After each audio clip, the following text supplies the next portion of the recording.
नमस्ते दोस्तों, आपका स्वागत है द सीए कॉर्नर की अगली वीडियो जो कि है चेंजेस इन सैलरी स्ट्रक्चर के ऊपर।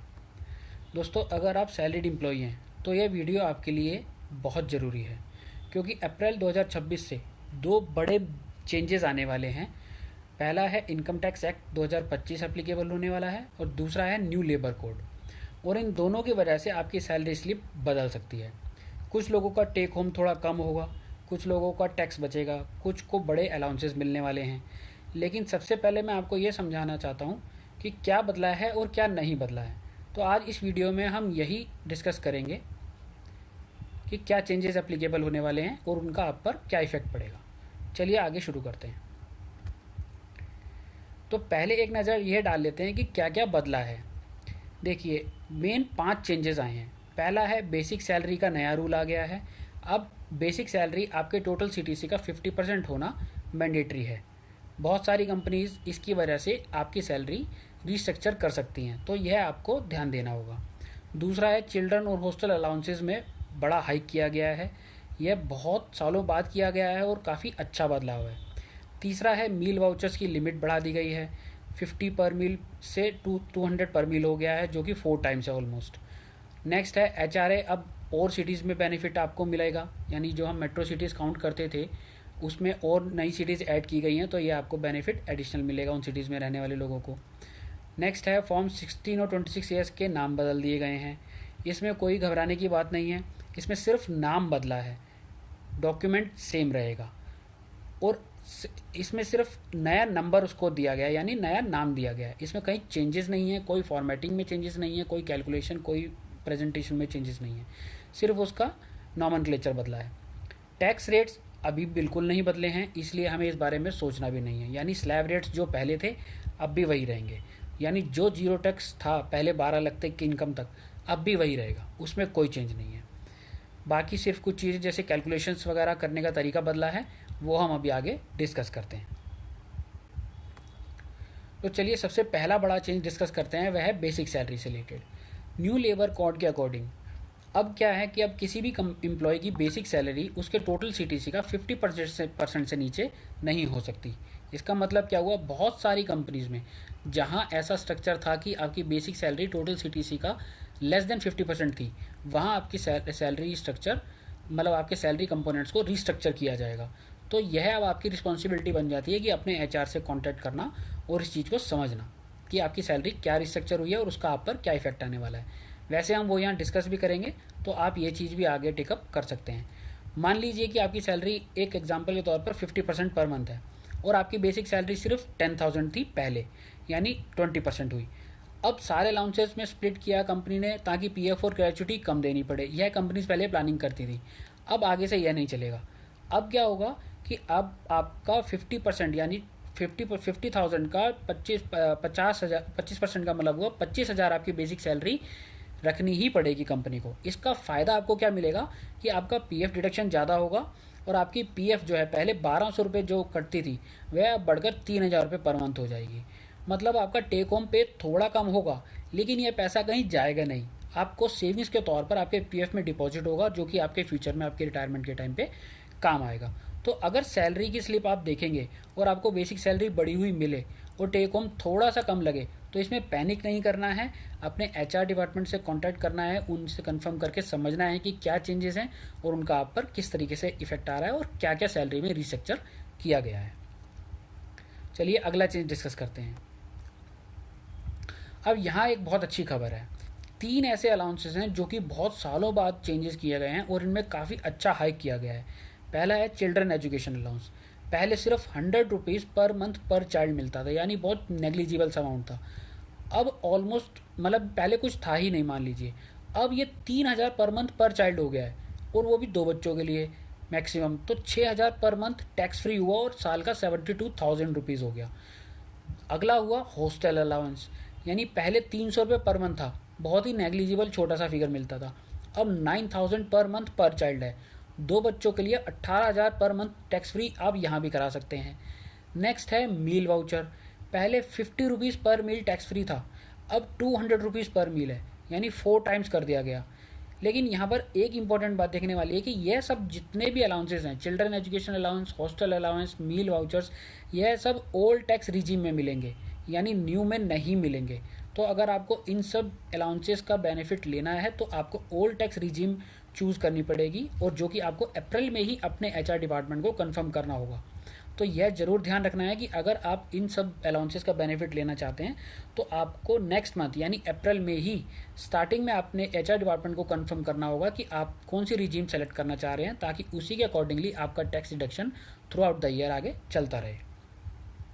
चलिए आगे डिस्कस करते हैं। अब बात करते हैं एचआरए की। HRA means house rent allowance. अगर आप किराए के घर में रहते हैं और एचआरए आपके लिए एक बहुत इंपॉर्टेंट टैक्स सेविंग कंपोनेंट है, तो अब हमें करना क्या है कि एचआरए की एग्जामिशन दो कैटेगरीज में थी, 50% जो मेट्रो सिटीज़ के लिए था और नॉन मेट्रो सिटीज़ के लिए 40%। अब मेट्रो सिटीज़ कौन सी थी? पहले सिर्फ 4 सिटीज़ को मेट्रो सिटीज़ काउंट किया जाता था, मुंबई, दिल्ली, कोलकाता और चेन्नई। अब बदलाव क्या हुआ है, इस लिस्ट में और सिटीज़ को ऐड कर दिया गया है, यानी 4 और सिटीज़ ऐड हो गई हैं अब 50% कैटेगरी में, बेंगलुरु, पुणे, हैदराबाद और अहमदाबाद। अब टोटल 8 सिटीज़ ऐसी हैं जिनमें 50% एचआरए कैटेगरी में अब आ गए हैं, यानी अब आप इन सिटीज़ में भी अगर आप रहते हैं तो भी आप 50% कैटेगरी का क्लेम ले सकते हैं। यानी अगर आप बेंगलुरु में हैं और किराए पे रहते हो और पहले 40% एचआरए एग्जाम्पशन ले सकते थे, अब 50% ले सकते हैं, तो थोड़ा ज़्यादा टैक्स सेविंग होगी। अब एक इम्पॉर्टेंट नोट इसमें यह देखने वाला है कि दिल्ली एनसीआर यानी नोएडा और गुड़गांव, इनमें अभी भी 40% पे ही है, 50% नहीं गया है। यानी जो सिर्फ प्रॉपर दिल्ली का जो एरिया है उसे ही एनसीआर मतलब उसे ही सिटी मेट्रो सिटी में काउंट किया जाता है, एनसीआर एरिया को नहीं किया जाता। तो हमें यह ज़रूर ध्यान रखना है और अपने एम्प्लॉयर से इस चीज़ को कंफर्म करना है। अब नया चेंज एक और जो आया है वो यह है कि फॉर्म 16 और फॉर्म 26CS इनके नेम चेंज कर दिए गए हैं। जो आपका एम्प्लॉयर हर साल देता है फॉर्म 16 यानी सैलरी पे जो टीडीएस डिडक्शन का आपको फॉर्म मिलता था, उसका अब नाम बदलकर फॉर्म 130 कर दिया गया है। फॉर्म 26CS जो पहले इनकम टैक्स पोर्टल पर हम डाउनलोड करते थे और अपने टैक्स क्रेडिट की स्टेटमेंट्स वगैरह हम उसमें से रिकनसाइल कर लिया करते थे, उसका अब चेंज होकर नाम फॉर्म 168 हो गया है। बट इसमें घबराना बिल्कुल नहीं है, सिर्फ नाम बदला गया है, काम वही है, कंटेंट वही है, सिर्फ नंबर बदल दिया गया है, यानी नाम बदल दिया गया है। आईटीआर फाइल करते वक्त अगर एम्प्लॉयर फॉर्म 130 दे तो हमें यही समझना है कि वो फॉर्म 16 है, और अगर टैक्स पोर्टल पर फॉर्म 168 देखे तो उसमें भी घबराना नहीं है, उसे फॉर्म 26A ही समझना है। एक और बहुत अच्छी खबर यह है कि टैक्स स्लैब्स नहीं बदले हैं। न्यू रिजीम में 12 लाख तक टैक्स अब भी जीरो ही रहेगा। सैलरीड के लिए 75,000 की फर्दर स्टैंडर्ड डिडक्शन और भी जो पहले थी अब भी वही है, यानी सैलरीड वालों के लिए 12,75,000 रुपये तक कोई टैक्स नहीं है। यह अनचेंज्ड है न्यू रिजीम में। चलिए आगे चलते हैं।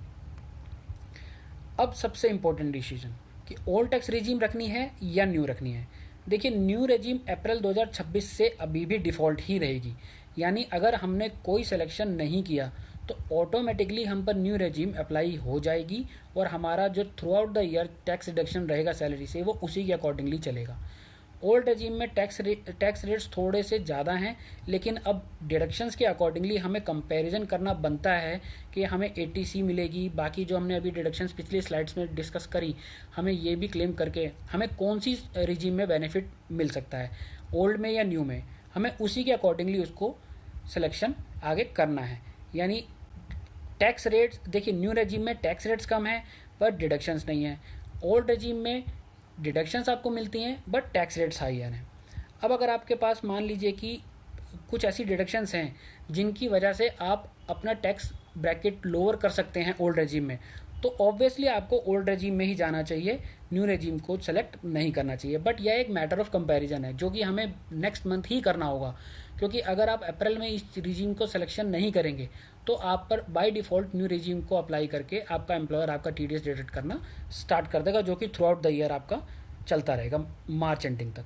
तो इसलिए हमें यह डिसीजन बहुत जल्दी लेना होगा, अप्रैल में ही। अब आगे चलते हैं। अब सबसे बड़ा सवाल यह है कि आपका टेक होम बढ़ेगा या घटेगा। देखिए 3 सिनारियोज़ पे डिपेंड करता है। पहला यह है आपकी बेसिक सैलरी पहले से 50% है अब, तो कोई चेंज नहीं है, यानी अगर पहले भी 50 थी अब भी 50 है तो कोई चेंज नहीं आएगा, सैलरी स्लिप सेम रहेगी। दूसरा सिनारियो है अगर बेसिक सैलरी पहले 50% से कम थी और कंपनी बढ़ाकर उसको 50% पे लाएगी तो उसके अकॉर्डिंगली क्या होगा, आपका पीएफ डिडक्शन ज़्यादा होगा, टेक होम पे थोड़ा कम हो सकता है, बट उससे डरना नहीं है, ये लॉन्ग टर्म में आप ही का बेनिफिट है क्योंकि आपका पीएफ डिपॉजिट बढ़ जाएगा। ठीक है। और थर्ड है तीसरा सिनारियो, यानी कि आपका न्यू रेजिम आपने ऑलरेडी चूज़ कर रखी है तो टैक्स रेट्स कम होंगी, टैक्स बचेगा, लेकिन एचआरए और एटीसी जैसी डिडक्शंस आपको नहीं मिल पाएंगी। तो बॉटम लाइन क्या है कि हर किसी का इम्पैक्ट अलग होने वाला है। आप अप्रैल की सैलरी स्लिप हमें केयरफुली चेक करनी है, उसे थोरोली ऊपर से नीचे तक सारे कंटेंट्स उसके चेक करने हैं, पढ़ने हैं। सैलरी रीस्ट्रक्चर हुई है तो उसे भी चेक करना है, एचआर से क्लैरिटी लेनी है, पूछना है कि क्या चेंजेस किए गए हैं और वो क्यों किए गए हैं और उसका वो आप पर क्या इफेक्ट आ रहा है। अगर कोई भी कन्फ्यूजन हो तो अपने जो भी आपका कंसल्टेंट हैं या सीए हैं उनको वो चीज़ दिखा करके उनसे आप कंफर्मेशन ले सकते हैं और अपना एक फर्म डिसीजन के ऊपर में आप अराइव कर सकते हैं।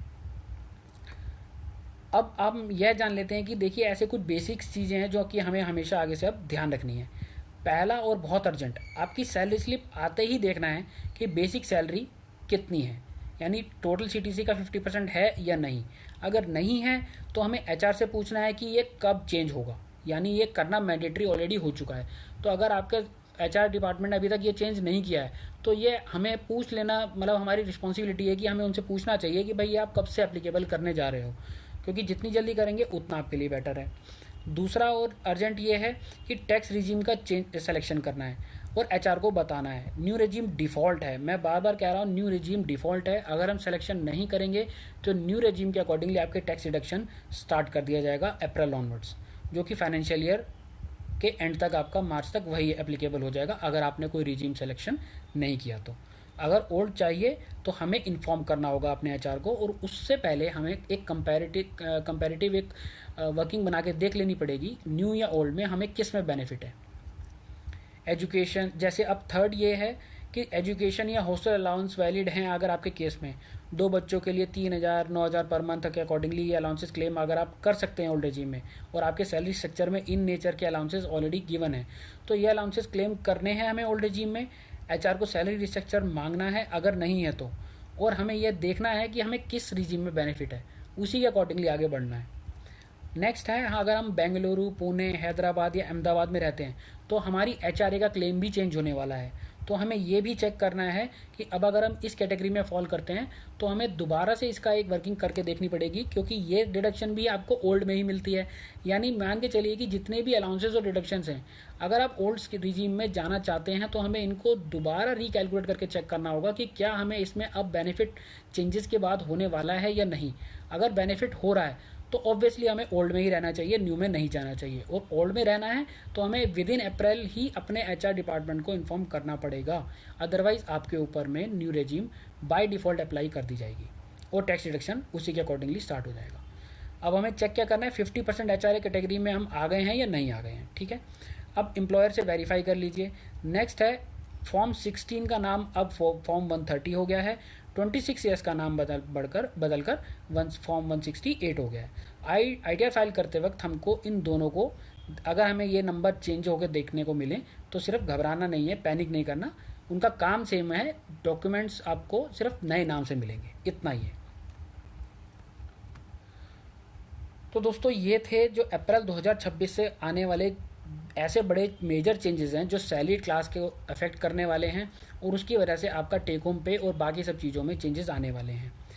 तो अब इसका एक बार एक शॉर्ट सा इसका एक समराइज़ कर लेते हैं। 6 मेन पॉइंट्स बस हमें ऐसे मेजर चीज़ें हैं जो कि ध्यान रखने वाली हैं। पहला, बेसिक सैलरी 50% होनी चाहिए टोटल सीटीसी का। पीएफ बढ़ेगा, टेक होम पे थोड़ा सा कम हो सकता है। दूसरा है education allowance 3,000 per month, hostel allowance 9,000 और मील्स ₹200 पर मील, सिर्फ ओल्ड रेजिम में मिलेगी, न्यू में नहीं। तीसरा है, बेंगलुरु, पुणे, हैदराबाद, अहमदाबाद अब 50% एचआरए एग्जम्पशन वाली कैटेगरी में ऐड कर दिए गए हैं, पहले ये 40% में थे। अगर आप इन सिटीज़ में रहते हैं तो आपका एचआरए क्लेम बढ़ने वाला है। चौथा, फॉर्म 16 वो फॉर्म 130 हो गया है, फॉर्म 26 फॉर्म 168 हो गया। तो घबराना नहीं है, सेम डॉक्यूमेंट्स हैं, सिर्फ नाम बदले गए हैं। पाँचवा है, टैक्स स्लैब्स अनचेंज्ड हैं। मैं दोबारा इसको बोलता हूँ, टैक्स स्लैब्स अनचेंज्ड हैं, आपकी टैक्स लायबिलिटी में इसकी वजह से कोई इफेक्ट नहीं आएगा। छठा है, टैक्स रेजिम चूज़ करना है, एचआर को हमें अप्रैल में ही बताना है। Otherwise new regime by default apply हो जाएगी और हायर टैक्स डिडक्शन अगर आपको बेनिफिट मिल रहा होगा ओल्ड में तो भी आप क्लेम नहीं कर पाओगे क्योंकि आपने इन्फॉर्म नहीं किया। तो हमें ये ज़रूर करना है।